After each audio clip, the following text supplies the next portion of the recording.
No Rio Grande do Sul a gente tem, assim como no Brasil, nos outros países, a gente não tem um desenvolvimento de uma forma uniforme. O desenvolvimento ele se coloca no território de uma maneira desigual. Isso é inerente ao nosso processo de desenvolvimento. E no Rio Grande do Sul, assim, na sua formação histórica, no seu desenvolvimento, a gente se constituiu um pouco essa questão de uma concentração territorial no leste do estado e no eixo que vai de Porto Alegre até Caxias do Sul e de Porto Alegre até Lajeado, Santa Cruz do Sul, em detrimento de outras regiões que não conseguiram acompanhar e se inserir nesse processo de desenvolvimento. Então, assim, em grandes linhas, o que se tem é essa diferenciação, quer dizer, um território que tem alguma concentração de atividades econômicas, de indústria, de população, no eixo Porto Alegre-Caxias. E esse eixo que se expande um pouco nos últimos anos na direção de Lajeado, Santa Cruz, um pouco na direção da produção, e outras regiões, elas estão inseridas no processo, mas inseridas de forma marginal. Tu tem via centros regionais importantes, Santa Maria, Pelotas, Rio Grande, Passo Fundo. Esses centros acabam atraindo alguma população, mas de forma geral a população vai atrás de empregos mais qualificados e mais rentáveis nessas regiões que são mais desenvolvidas. Assim, em grandes linhas é isso. Em grandes linhas, o que todo mundo busca é sair de uma condição de renda mais baixa para uma condição de renda mais elevada e com mais qualidade de vida, com mais que suas relações sejam melhores no lugar onde que as pessoas habitam, né? É claro que a concentração econômica ela é decisiva nesse processo, porque se tu tem no mundo que nós estamos inseridos, tu tem uma questão de todo o emprego associado às aglomerações industriais. E o processo das aglomerações, ele se estabelece por questões, inclusive, de custos logísticos e acaba com que as pessoas, às vezes, que estão localizadas mais distantes, não tenham acesso a empregos melhores e remunerados, não só na questão da indústria, mas também, hoje em dia, principalmente nos empregos mais dotados de tecnologia, mais ligados à alta tecnologia.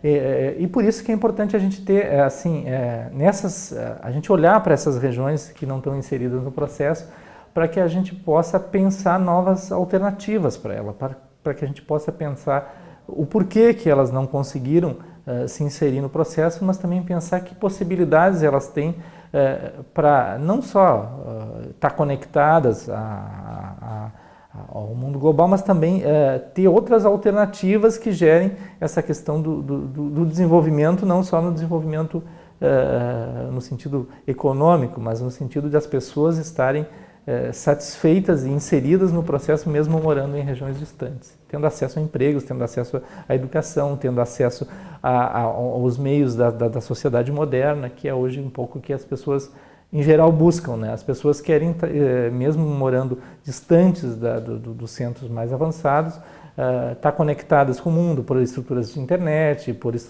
ter acesso a uma boa infraestrutura de serviços, né? Seja serviços sociais, e viver com mais qualidade, né? A existência de núcleos voltados a pensar as questões territoriais, a pensar o desenvolvimento regional, no meu ponto de vista, é fundamental.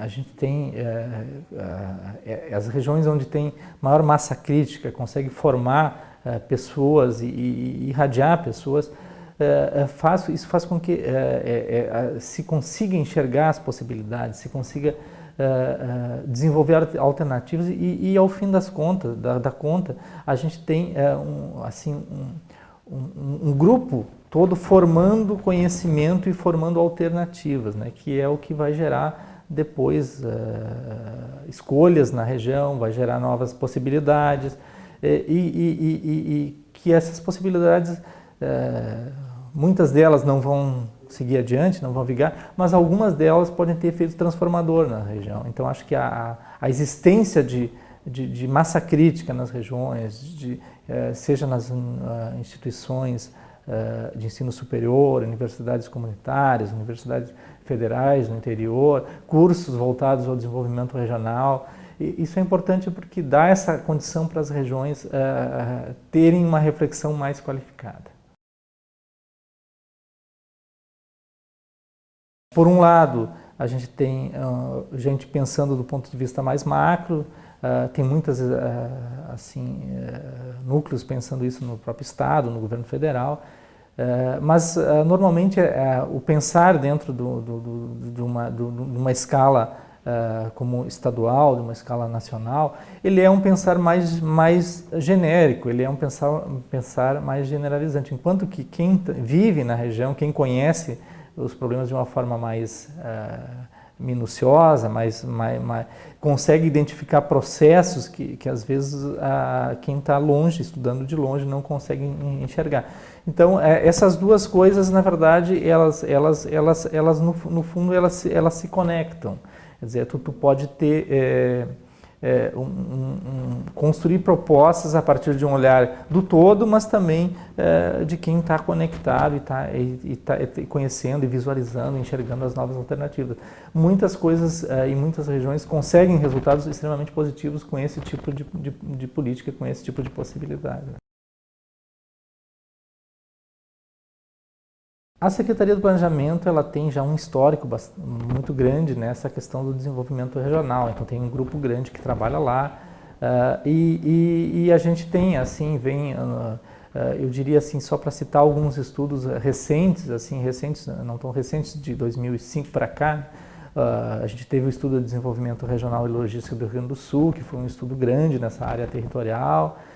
Mais recentemente, a gente teve o RS 2030, que é a Agenda de Desenvolvimento Territorial, que fez uma reflexão interessante sobre a questão da dinâmica territorial, das principais dinâmicas territoriais no Rio Grande do Sul, levantou essa questão do envelhecimento da população, da perda de população de algumas regiões do estado e da concentração e das migrações, especialmente para a questão da região, o eixo Porto Alegre-Caxias, né?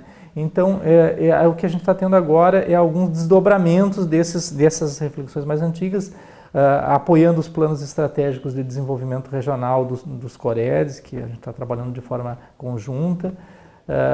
Trabalhou também a elaboração de perfis para todos os COREDs que pudessem dar um suporte inicial, mas principalmente a gente está atuando no sentido nos grupos de pesquisa, de trabalho lá, de qualificar a regionalização dos programas e ações de governo, que eu acho que isso é fundamental. A gente tem cada vez mais programas e ações nas diferentes setoriais, mesmo setoriais, mas que tem um olhar diferenciado para as realidades das regiões. Então isso é algo que a gente está tendo muito cuidado e muito trabalho nesse sentido.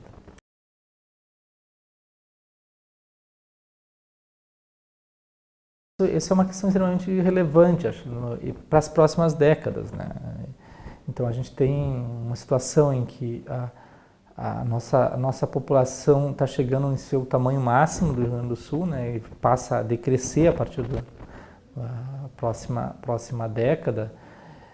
A gente tem uma população cada vez mais envelhecida, um número de pessoas nas faixas de 0 a 15 anos cada vez menor, e a própria população ativa ela vai começar a diminuir, né?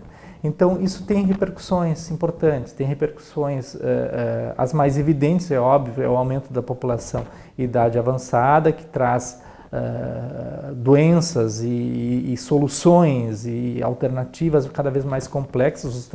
O custo a gente diria assim, é uma palavra muito ruim, mas o custo de se viver mais é ter cada vez mais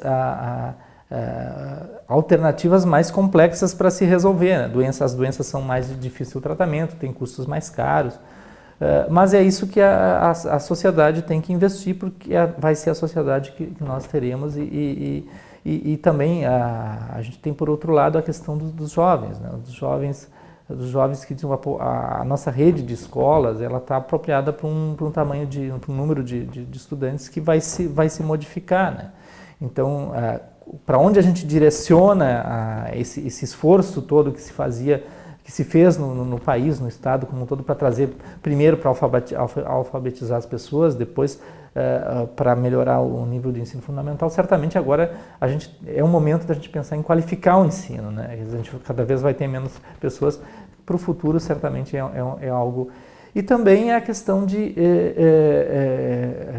sim, ter um cuidado de visualizar nas regiões como que os empregos vão se desenrolar, né? Quais os setores que vão ter, que a gente vai ter mais possibilidades. Certamente vai mudar o perfil que a gente tem de profissional, as atividades mais complexas, com uso mais intensivo de tecnologia vão proliferar de forma diferenciada conforme a região. Então esse é um papel importante para quem pensa o desenvolvimento regional, para quem pensa para as universidades, para as instituições formadoras.